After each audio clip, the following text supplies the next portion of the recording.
ఆదిలాబాద్ జిల్లాలోని కాంతి శ్రీనివాసరెడ్డి క్యాంపు కార్యాలయానికి బీజేపీ కార్యకర్తలు తరలివచ్చారు. పార్టీ బలోపేతానికి గ్రామాల్లో అమలు చేయాల్సిన వ్యూహాలపై కార్యకర్తలకు ఆయన పలు సూచనలు చేశారు. ఎమ్మెల్యే జోగు రామన్న నిర్లక్ష్యానికి ఎండగట్టడాన్ని పిలుపునిచ్చారు. పింఛన్లు, నిరుద్యోగ భృతి ఇవ్వకుండా ప్రజలను జోగు రామన్న ఇబ్బందులకు గురిచేస్తున్నారని కాంతి శ్రీనివాసరెడ్డి ఫైర్ అయ్యారు. ప్రజల ఓపికను జోగు రామన్న పరీక్షిస్తున్నారని విమర్శించారు. ఆగ్రహాన్ని, కోపాన్ని తట్టుకునే శక్తి నాయకులకు ఉండదు. ప్రజల్ని కన్న బిడ్డల్లాగా ప్రజలేమన్నా నేను బిల్డింగులు కట్టిమని కోరుతున్నారా? ఉన్న జాగలా ఒక చిన్న ఇల్లు కట్టిమని కోరుతున్నారు. చచ్చిపోయే చివరి దశలా ముసల్తనంలా ఒక కొంచెం పింఛన్ అడుగుతున్నాడు. యారపడ్డోళ్ళు, వేరుపడ్డోళ్ళు ఒక చిన్న రేషన్ కార్డు అడుగుతున్నారు తప్ప, చదువుకునే పిల్లగాళ్ళు ఓ స్కాలర్షిప్ అడుగుతున్నారు తప్ప. ₹1,00,000 రుణమాఫీ చేస్తాడు. అయినా కదా జోగురామన్న చెప్పింది ₹1,00,000 రుణమాఫీ చేస్తాడు. చెప్పిందా? అయిందా మీకు? మరి ఇన్ని మోసాలు, అందరికి భూమి లేని పేదోళ్ళందరికి 3 ఎకరాల భూమి ఇస్తాడు. ఇచ్చిండా జోగురామన్న? ఇచ్చిండా? మరి ఎన్ని దొంగ హామీలు, దోపిడీ హామీలు ఇచ్చిండు మరి జోగురామన్న. మరి ఏం చేయాలి జోగురామన్నని? ఈ జోగురామన్నని బండకేసి కొడితేనే మన ఆదిలాబాద్ కు స్వాతంత్రం వస్తుంది. ఈ జోగురామన్న 14 ఏళ్ల నుంచి ఆదిలాబాద్ ని పంజరంలో రామచిలుకను బంధించినట్టు బంధించిండు.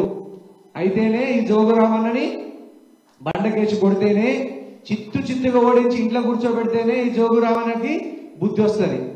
ప్రజలందరికీ చెప్పండి, ఊర్లలో చెప్పండి, కాక పెండల వాళ్ళ ఊర్లోళ్ళందరికీ చెప్పు. నేను చెప్పిన మాటలు, నేను చెప్పిన దాంట్లో ఒక్కటి తప్పైనా పెండలవాడ ఆంజనేయ స్వామి టెంపుల్ ముందట వచ్చి ముక్కు భూమికి రాస్తారు. నేను చెప్పిన వాస్తవాలు ఇవన్నీ కూడా. ఇండ్లు, పింఛన్లు, రేషన్ కార్డులు, స్కాలర్షిప్లు, లోన్లు, ఇవన్నీ నిరుద్యోగ భృతి, 3 ఎకరాల భూమి, డబుల్ బెడ్రూమ్ ఇల్లు, ఇవన్నీ రామన్న.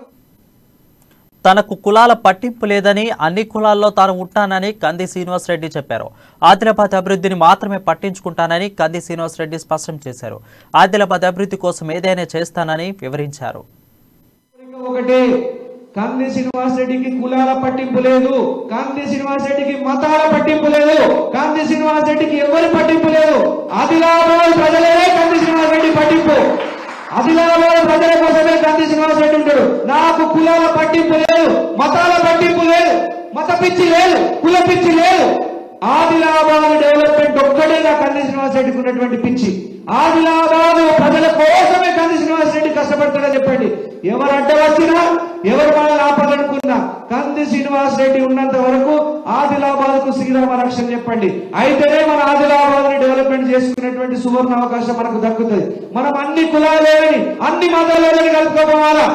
ఆదిలాబాద్ అభివృద్ధి కోసమే, ఆదిలాబాద్ సంక్షేమం కోసం, ఆదిలాబాద్ డెవలప్మెంట్ కోసం, ఆదిలాబాద్ ని అగ్రగామి ఆదిలాబాద్ చేసే నా ఏకైక లక్ష్యం.